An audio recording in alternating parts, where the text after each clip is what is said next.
Welcome back, fourth graders, from a nice long weekend.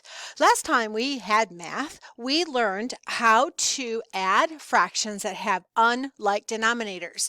And you learned a very key idea here that you must have common denominators to add or subtract fractions.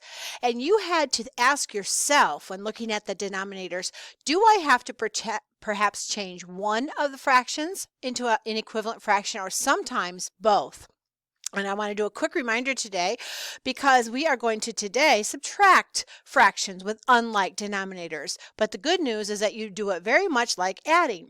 So how do you find that common denominator? The best way to do it is to find the least common multiple. And don't say you don't know things about multiple. You sure do. The multiples are the answers to a set of numbers like 6, 12, 18, 24, 30, 36, 42, 48, 54, 60, 66, and 72.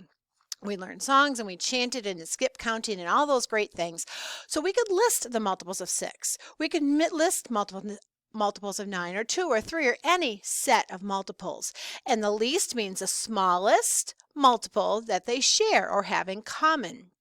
So one of the more difficult ones that you saw last week was the example in front of you. If I have 2 6 plus 1/9, does my 6 turn into 9 using multiplication? No. So that makes this one a little bit harder. So I've defined a common multiple, and it's best to find the smallest common multiple of 6 and 9. So as you can see, I started listing some of the early multiples of 6 and 9 on the bottom of the page in black. And the first one that I see that they share in common is 18.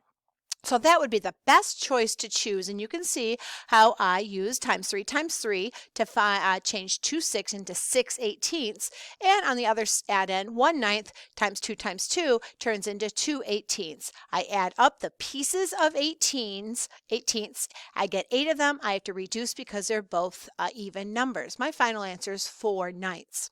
We've got to do something very similar today in a subtraction problem.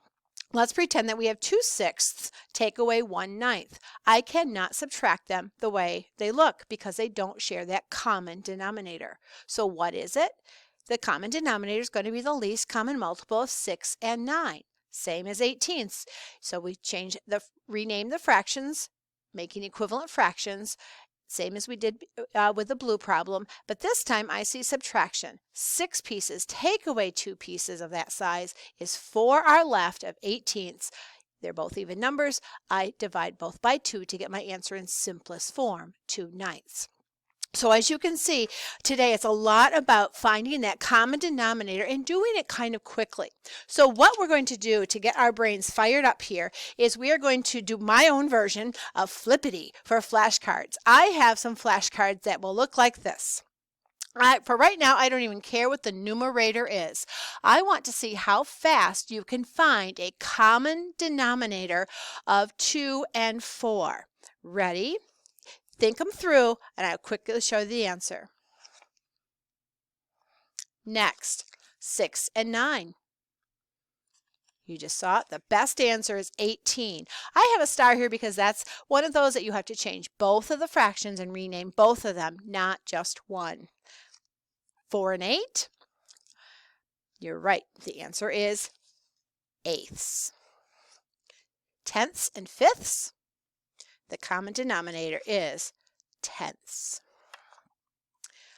Next, correct, 6ths. How about 4 and 5? Very good. You know that sometimes you can multiply those two numbers together and get the common denominator of 20. What about this one? Correct. The common denominator is 15.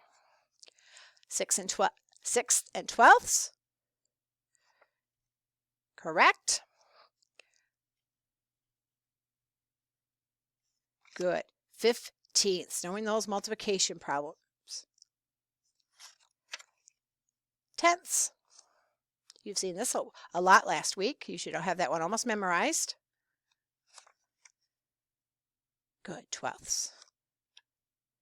2 doesn't turn into a 5, so you have to find that common denominator. It will be 10. 5 times 2 is 10. Common denominator, 14ths. And last one, 9ths. Very good. So let me show you model 1 subtraction problem, and then we're going to get started. What if I have a problem that looks like this? I have 6/8 minus 1/4. Now, right now, I can't take away a fourth because I don't have any pieces of fourth. So what am I going to do?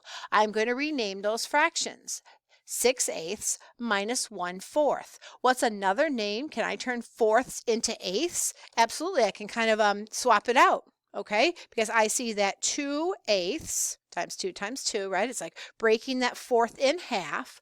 I get 2/8. So if now it's a subtraction problem, I have 6/8. Take away something that equals 2/8. I will take it away from the original problem, right? I am left with 4/8, also known as 1/2. Final answer. So it's going to be all about finding that common denominator and subtracting fractions today. Why don't you get out the Reteach 20.7, and we're going to do a few of these together. Again, you know that it's a wonderful and a very, very good habit to write your renamed fractions right on your page. Then you see what you're working with, and you have a greater chance of getting them correct and understanding what we're doing. Here we go. Remember, you're in a pretty good habit of saying, do I have to change one or both? I just have to change one because I can do times 2 times 2. I just renamed 5/6. It's like taking every little piece and cutting those sixths in half and creating twelfths, right? Times 2 times 2. So watch your sign today. They're going to be all subtraction today. 10/12. Take away 5/12 is 5/12. Simplest form? Yes. 3 times 2 times 2. 4/6 minus 1/6 is 3/6. Simplest form? No, it's not. Does my numerator divide out of my denominator? Yes, so I'm left with 1/2. Hopefully you see that automatically. Tenths, can't take away fifths, but times 2 times 2, 6. Remember, you just have to subtract the numerator. 7, take away 6 pieces is 1 piece of the 10th size. Can I turn my 6 into 12s? Times 2 times 2. 11/12, take away 10/12 is 1/12. Simplest form. 4 can turn into an 8 times 2, and 3 times 2 is 6. Some of you have that one memorized. 6/8 is equivalent to 3/4. 6/8 minus 5/8, we're down to 1/8. Simplest form when you have a 1 in your numerator. Most of you know that by now too. You guys are getting very smart with fractions. How about this? 1/3 times 3 times 3. 7 pieces of ninths, take away 3 pieces of ninths, is left with 4 pieces of ninths. Is that simplest form? Yes, it is. There's no number I can divide both by. Let's turn my fifths into tenths. Times 2 times 2. 8 minus 1 is 7. 7/10, simplest form. 3 times 2 is 6. 2 times 2 is 4. 4 minus 1 is 3/6. You're right, 1/2. Let's turn our sixths into 12s. Times 2 times 2. I'm left with 3/12. You know you have to, that's not going to be in simplest form because 3 can be divided out of 12, 1/4.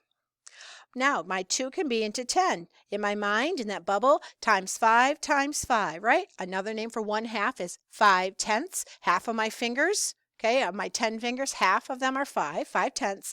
Minus 3/10 is 2/10. Oop, yep, both even numbers. Let's divide by 2. My final answer is 1/5. This is times 2 times 2. 5 take away 2 is 3/6, also known as 1/2. 1/2, another name with a 10 is, of course, 5. We just talked about our fingers. 5/10 minus 5/10 is nothing. You've taken it all away, whole number of 0. Again, that took me about 3 minutes to do 12 problems. How did I do it so fast? Because I see how I can change either one or both. In this case, it was a lot of just one of them because my 3 can turn into a 6, for example, with multiplication. And then step 2 is knowing those facts. So if you haven't pulled out a set of flashcards at home, I've done something online just to really make sure you know your facts. That is a really important thing to know going finalizing fourth grade and moving into fifth. So spend a little time on your facts because that's what it's all about. So today your assignment is to do practice 20.7, showing your renamed fractions on the paper. There is room. That's pretty much what the whole paper is about. But be careful that you put answers in simplest form. When I graded your 20.6 last week, I did notice that I had to mark many points off. Why? Because you left fractions like 13/12 or 8/10. Think about that. You may not leave two even numbers. Check for simplest form so that you get full credit for your good work. But you are moving along. You are making really good progress. So watch the signs. We are doing lots of subtraction today. And I hope that you do a very, very good job because you guys are getting to be fraction experts. Have a great day. Take care.